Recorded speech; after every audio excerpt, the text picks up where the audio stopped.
All right, welcome to Diabetes Nerd Podcast. I am your host, Ginger Vieira.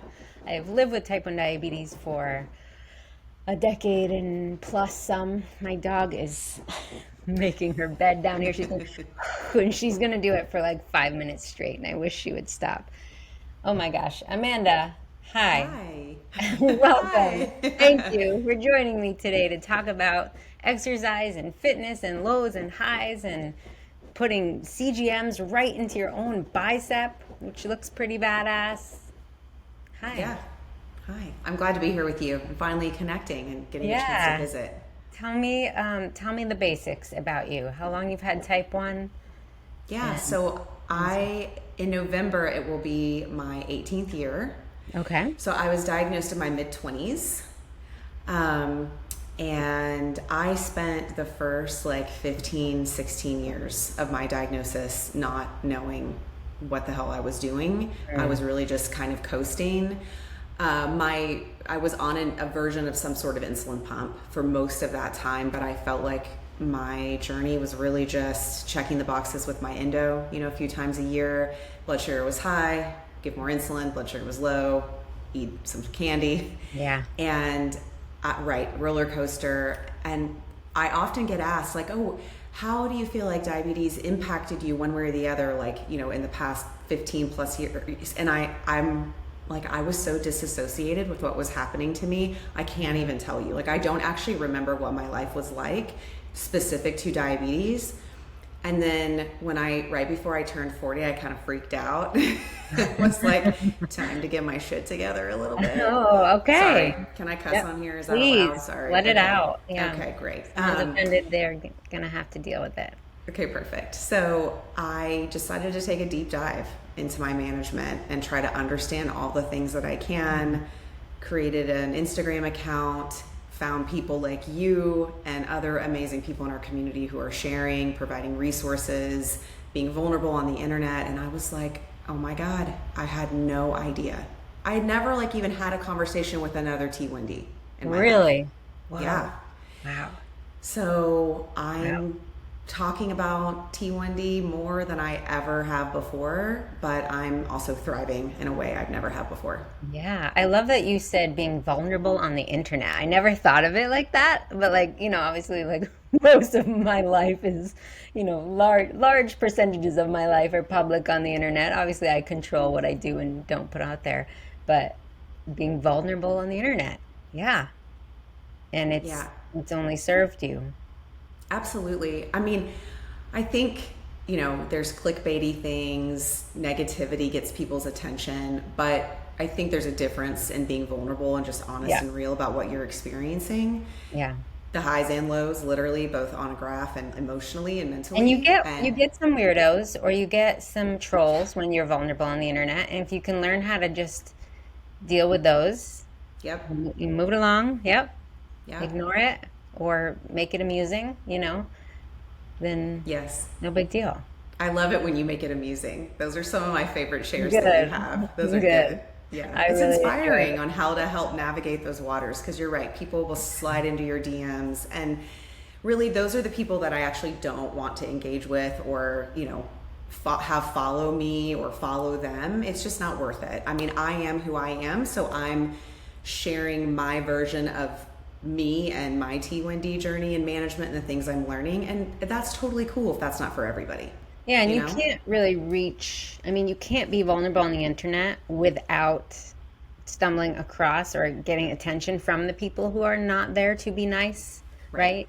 right? So you have to learn how to deal with those in order to connect with the people who do genuinely want to connect with you and learn from you Yes. and support you. Yeah, totally. Yeah. Okay. So that is so funny that you really, for like 15 years, you were not really like clued into your diabetes or however you want to phrase that. And No. then this kind of light went off and you're like, I want to look into this. Yes, exactly. And it really started with when I started on Omnipod 5 because I found very quickly that pump just is different than traditional pump therapy because of its algorithm. And so I had to start like finding tools and resources. And so I started looking at YouTube videos and following people on the internet. And that's when I was like, oh my God, there's a whole group of people on the internet, like living with T1D. They're talking and sharing about it. Again, it was like a breakthrough moment for me. I had no idea that this kind of community exists. I mean, even though it's so huge, right? The community, you can be completely unaware of it if you don't go seeking it out. Right. Okay, so where did you start educating yourself? Like, what was kind of your first step into, I want to learn more about type 1 diabetes? Do you remember? So definitely learning the Omnipod 5 pump. That kind of started it, because I really just decided I've got to learn how to optimize whatever technology I'm going to choose. Since then, I've transitioned. Now I'm on Tandem Mobi. So I've had to learn this pump, learn how to optimize it for myself too. And then just so many questions came up, like, what do even just some of the basic terms mean? And things like insulin action, and I didn't even know I could open Dexcom Clarity reports. I didn't even know that I had access to this kind of stuff. Never looked at one on my own before, even though I had been wearing a Dexcom. So I am very data driven as an accountant. I geek out on that kind of stuff. So that was a great place for me to start, was all the data. What does it mean? Looking at the AGP report, identifying small sections that I needed to dive into first, and then how to chip away at them.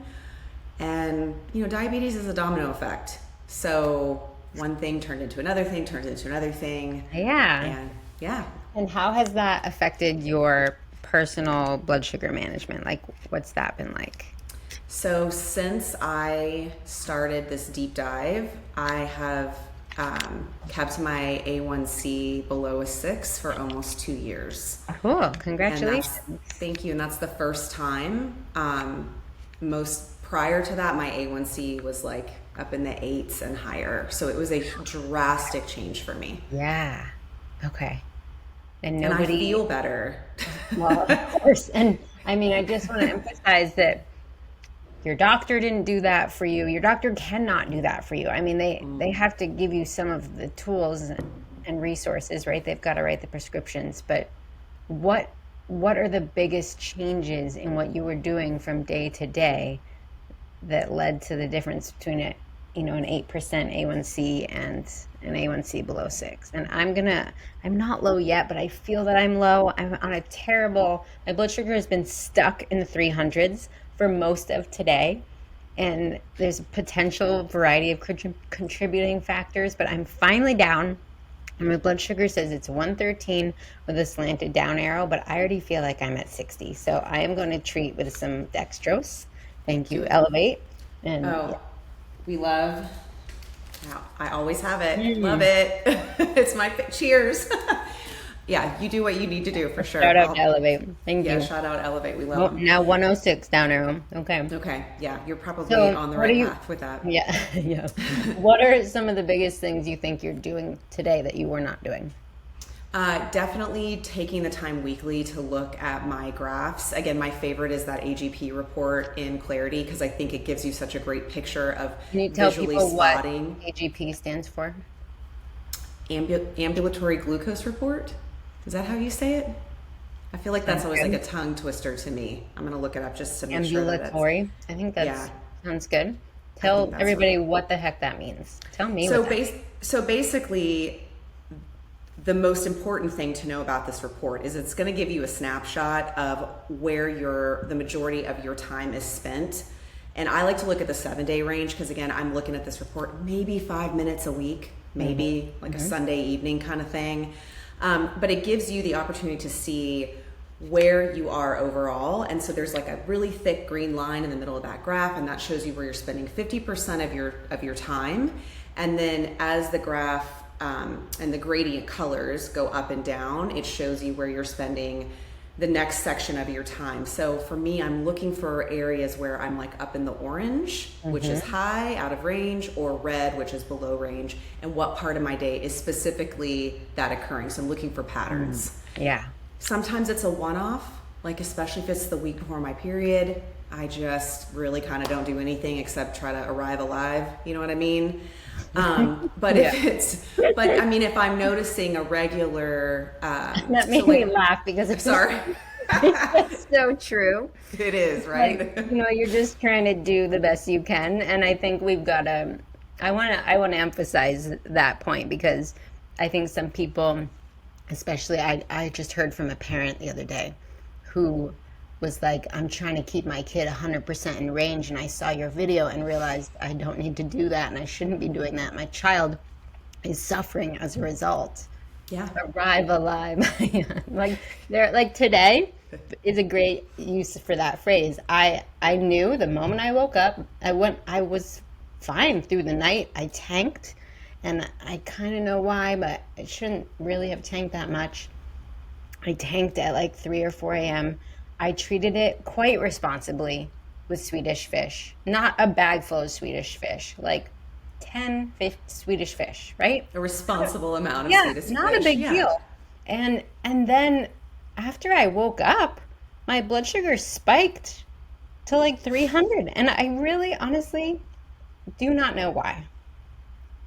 And so I just said, you know what? This day is effed, excuse my French, and I'm just going to do the best I can. Arrive alive. Yeah. That's all you can do. Recently, I noticed that I was looking at this report, my AGP report, and I was noticing that I was going low after dinner, like consistently. And I actually realized I needed to back off, weaken my insulin to carb ratio for dinner just a little bit. But like, this was such a win for me because this is a little bit of that insulin sensitivity building up long-term from weightlifting.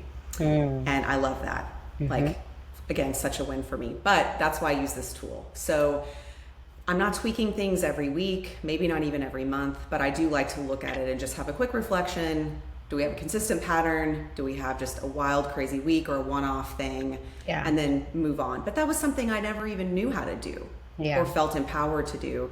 Yeah. And with all of that, I feel confident changing my own settings.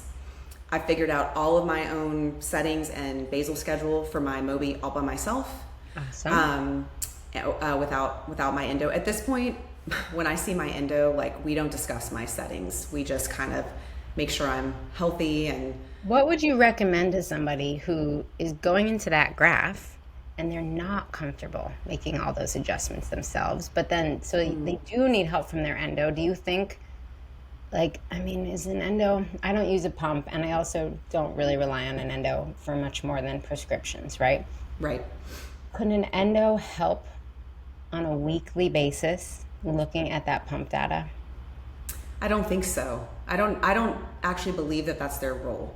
The more I've learned about this and about taking responsibility for diabetes myself, even though diabetes sucks and I know it's not my fault, I really believe it's my responsibility. And so I think my endocrinologist is there to keep me safe, keep my prescriptions filled. If I'm having a more elevated problem, yes, I think I should be able to call on them. But if you aren't comfortable making the decisions yourself, then what I would do is encourage you to learn how to at least read your graph and understand that there is an action item that needs to happen. Maybe you don't know how to achieve that action item. Yeah. And that's when you raise your hand and say, hey, I'm going high after dinner. I don't know what the next steps are, but I do see a problem. At least you can bring that to your doctor. Maybe email them a picture of your graph. You know, so many of them have those portals where you can upload messages and things like that. But it's a jumping off point. You're taking the initiative. You're driving the conversation. Yeah. And then, you know, it's up to them. But there's a lot of awesome coaches. I mean, that's such a, yes, sorry. I don't want to cut you off the value of coaches, but I get frustrated with people who only do what their doctor tells them. And then they don't like that their blood sugar is stuck high all the time. In this disease, you can't wait for your doctor to tell you what to do. You have to go to them and say, my blood sugar is high every night after dinner. Help me. Right. Agreed. Yeah. Yeah. Last night I co-taught a masterclass with Type 1 Together. And one of the questions in the live Q&A was like, hey, my endo or my educator only wants me to adjust my settings, like no more than 10% on my own. Can I do that by myself? And of course we're like, hey, I'm not giving you medical advice, but yes, like you should be empowered to change whatever you need to change, because maybe you do need to change more than 10%. If it's not working, why are you waiting 3-4 months to make a change? I mean, that's Do it great. now. Yeah, to have Yeah. to, if you are doing that, if you are waiting 3, 4 months, you're never going to be thriving with this Right. disease because there's too many factors Right. that affect your blood sugars for a few weeks and then, excuse me, and I should say affect your insulin needs, right? Because that's, if you don't adjust, that's what affects your blood sugars. And there's too much that can change in 3 to 4 months. You shouldn't have to endure 3 to 4 months of roller coasters. And you are capable of learning how to make these careful little adjustments. You're not making drastic changes. That 10% is the starting place, right? It's little adjustments. And if you don't know how to make a 10% adjustment, that might sound like kind of like, what is 10% of what? You know what I mean? I like to explain it in my books as you're looking at like really never making more than a 1 to 3 unit adjustment at a time. And Right. if you're new to making adjustments, then you're definitely starting on the one, right? The 1 unit adjustment. And if you are a smaller person or you're more sensitive to insulin, you're starting at that 1 unit adjustment. If you are a dude and you're taking, 50 units just for your background insulin every day, 1 unit isn't going to do much. Right. Whereas that would make more sense for you to do a 3 unit adjustment in one day. And then you wait and you see what happens, how it goes, and then for a few days, right? And then Trial and error it. Yeah. Absolutely. It's kind Yeah, of a I think starting place. people are they're just terrified to do it on their own. And I get it. I mean, it's scary. And I personally don't have kids, and I was also not a T1D as a kid. So I don't Right. pretend to relate or understand what that season feels like. But even as an adult, like making changes can be scary. So I can only imagine that if you are a parent and you're not in your child's body and you can't feel their feelings, like you would feel reserved to make those more aggressive changes. But I just really don't think that that the doctor's offices are where we're going to be the most empowered to do that. I've had the same endo since diagnosis, and I know that makes me super like Rare. rare. Thank you. Yeah, Yeah. to have that. But I mean, we have evolved. Our relationship has evolved, especially as I have started taking Yeah. on the responsibility for understanding things. And now when I go in, I'm driving the conversation. But again, that took some time and effort on my part to kind of flip the script on how I want those And appointments that's to a sign go. of a good endo that right, that lets you drive the Yes. conversation and understands that really to be able to be thriving with type 1 diabetes, you've got to get to that point. Like there's just no way to thrive well. And when I say thrive, I mean like feeling in charge of your day and living the life you want to live, right? Like Yep. type 1 diabetes is a huge part of our hour by hour life, but I am doing the things I want to do and it doesn't stop me, right? I'm not sick in bed all day or frustrated and exhausted from blood sugar roller coasters most of the week, right? We all have our moments, but it comes down to really saying like, I'm going to learn these finer details and take charge and not wait for my doctor to sort of help me every 4 months. Right. Yeah. So And let's go sorry, go ahead. No, I was just going to say there's a lot of amazing people like yourself and coaches out there that are available. I'm very aware that coaching is a luxury for a lot of people. Right. Because some of them don't work with insurance companies. I do think more and more are trying to navigate those waters. I know there's a lot of red tape and it can be very complicated. Yeah. But if you are new to T1D, well, actually, who cares if you're new? I don't care No, if you've had it it for doesn't 100 matter. years. It doesn't matter. If you Yeah. can afford to work with a coach or get in a coaching group where maybe it's not one-on-one, but it's a smaller, more intimate group where you've got that attention, like that's where I would spend my time and resources for sure. Yeah. I mean, Yeah. I wish I A had a little bit. T1D You can learn coach. so much. Mhm. Yeah. And you're learning from your community too. Yeah. I mean, I'm still learning from the women that I'm co-coaching in the groups that I'm a part of because they bring things to the table that I may never have thought about before. Right, and everybody's diabetes is different. When I was doing a lot of coaching, which I do not do anymore, which I'm so glad to send people to someone like you, is everyone's diabetes is so different. So you learn, like, okay, you take the same science that makes sense in every body, but then you have to learn how to adjust it for each person, right? And so tell us a little bit about you are very passionate about fitness, and this is Yes. really something that you've had to learn along the way. And I just always want to emphasize that when it comes to fitness, because I know that I was a personal trainer in my early 20s, but before that, I struggled with my own fitness. I never felt like an athlete, and I was overweight at one point and blah, blah, blah, right? So I've been on the other side of that, and I want people who are struggling today to understand that like, hey, this can completely flip on its head for you if you want it to. Right? Yeah. It's not like everybody who's fit today and active today was born a varsity athlete in high school.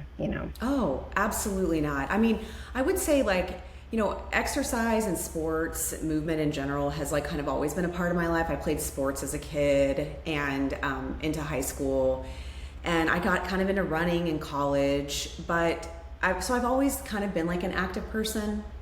And then, really funny, quick story. When I turned 30, I was like, okay, I'm going to join the gym. I'm not going to date anybody because, like, I'm done with this. Yeah. Done with this scene. So I joined, this is when I was living in Dallas. So I joined the gym downtown, and I was so excited. And this guy called me on the phone, and he was like, hey, for all new members, we offer you like a free training session to kind of get used to the gym, equipment, whatever. Marry your trainer. And I married my trainer. Oh my God. Yep. So, anyways, but from then on, like, it's just been a passion of ours. Like, and we've both been in and out of seasons. We've been together a little over 11 years now.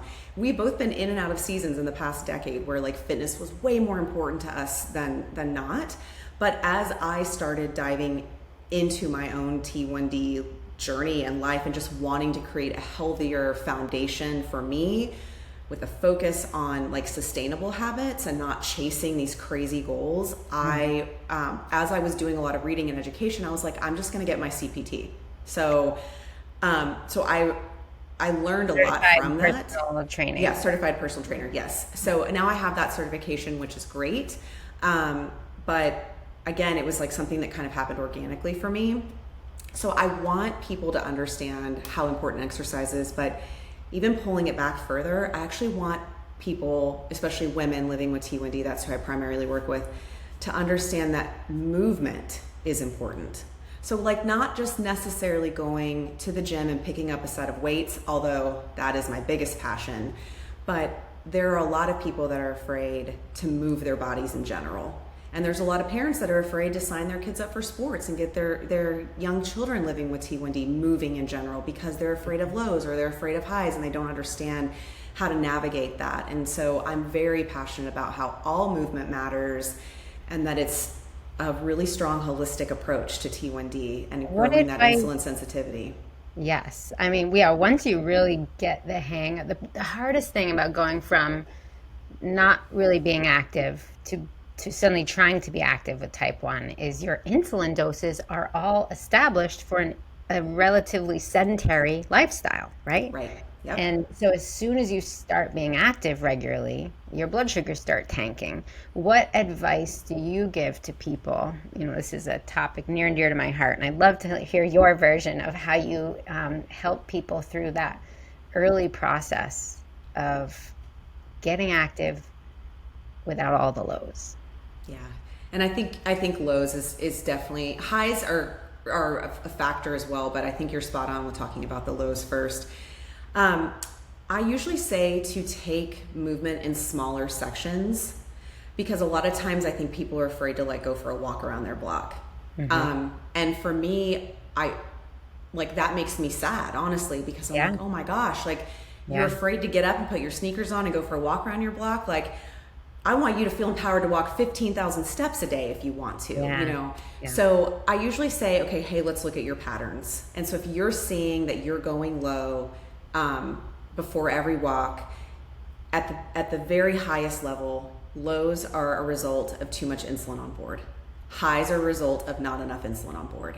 So if you're going low, you're going to need less insulin. So let's back into that. What are the steps you're taking before you walk? Are you eating?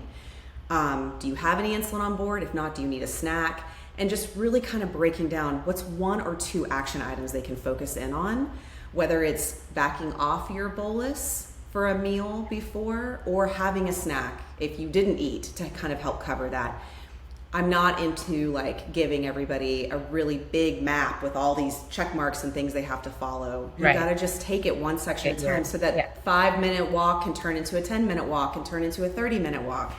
So cool. Yes. And I mean, it's also, you bring up kind of the hardest thing about exercise with type 1 is that we do usually need to kind of plan ahead. Like if you're going to back off your bolus, that means you got to know I'm going to go for a walk after this. And it's kind of probably the biggest challenge before it gets into diabetes is like we do have to think ahead. We cannot easily, spontaneously run out the door and go walk 3 miles. Right. And I think the more you practice with it, the more you can be open to the spontaneity of things, like a walk after dinner with a group of friends. But then you have action items in place, you know, kind of how to navigate that as it's coming. But for people that are just wanting to go around the block, like I said, we don't have to focus on that yet. Let's just figure out what your insulin or your food needs are prior to that movement. And let's start there. And then that, like, I mean, it's so incredible when it's like within 1 week of, I mean, within a few days, if you go from a sedentary lifestyle to now walking 1 mile a day, your insulin needs are going to need to come down right away. And your basal background insulin needs. And that's something they don't teach at the doctor's office, you know, and they don't explain that. And so you feel like, well, these are my doses and I'm crashing all the time. This is impossible. I'm going to give up. When it's, you know, as you get more into that active lifestyle, your basal insulin needs come down. So you just have less insulin on board in general, and it makes it easier to head out the door for that spontaneous walk. Right. My basal insulin needs when I first was diagnosed and the first several years of living with T1D was the total of what my total daily insulin needs are now. Me too. Yeah. And I think that's a direct relation to the movement and exercise and just the lifestyle I'm living now. Yep. Totally. Same. So you make a great point. It doesn't mean you're doing anything wrong. It's just our bodies are dynamic. They're going to adjust. Our insulin needs are going to adjust. Yeah. And we got to be able to embrace that and not fear it. Yeah. For sure. My long-acting dose is now about 1/3 of what it was when I was at my heaviest at like 19 years old. Yeah. Yeah. And not even walking every day, you know. Yeah. And I think there's a stigma that like the older we get as we age, because it's happening, even though the pharmaceutical companies don't want us to believe we're going to age. We're going to age, people. It's a beautiful thing. I take metformin. Harvard University says metformin is the fountain of youth. So I think I'm not going to age because I'm taking metformin. Okay, well, we'll see. I hope that you're right. Prove me wrong, please. I do have some new grays, so I think the theory has already been debunked. I don't have any grays. My hair is just falling out in general. No. But I think there's a stigma, this idea that like, oh, the older we get, the more insulin we're going to need, and you know, more insulin is bad, and it has, you know, all these other factors that can impact our health. But I mean, we're both right now sharing a story how in the last close to 20 years, maybe our insulin needs have been significantly reduced, if not cut in half, because of just our lifestyle changes and the way we were managing our life and our diabetes. And primarily walking. I mean, I do other things beyond walking, but if just start there, you're going to see your insulin needs drop. And you know, I play my favorite podcasts. I play YouTube clips while I'm walking. I will even play like a Netflix show that I've already seen just for that background noise, or I use it to call my bestie. Yeah, and same. Use that walking time as a good tune out from the computer time. Yeah. The best investment I ever made, which they're really not even that expensive anymore, is a walking pad that I have under my standing desk. Yeah. I try to get away from the computer, but it can't always happen. So, I mean, even if it's 15, 20 minutes of movement a day, it's happening. And it's just, it's part of that foundation that I'm trying to build for myself that, again, feels sustainable. Because I'm not interested in like setting up this long list of things that I have to do that I feel like is just grunt work or hard work, to get through every day. I want to feel like no matter if I'm feeling super energetic or even low energy, having a low energy week, that I can still pretty much hit those foundational pieces. Yeah. So walking is a very important one of those. I agree. Cool. So where can people find you if they would like some help with their fitness goals? On Instagram at Bolus and Biceps. I'm very active on there, probably too active, but I can't get away. I am like obsessed with what our community's doing and sharing. So yeah, that's where I'm the most active for sure. Okay. Bolus and Biceps. Cool. Yeah. Well, Amanda, thank you for sharing your story. I think it's really cool. Just, 8% down below 6, and it's not magic. It's just learning and bit by bit, hacking away at it. Yeah. Yeah. Well, thanks for chatting with me. Yeah. Great to meet you. You too.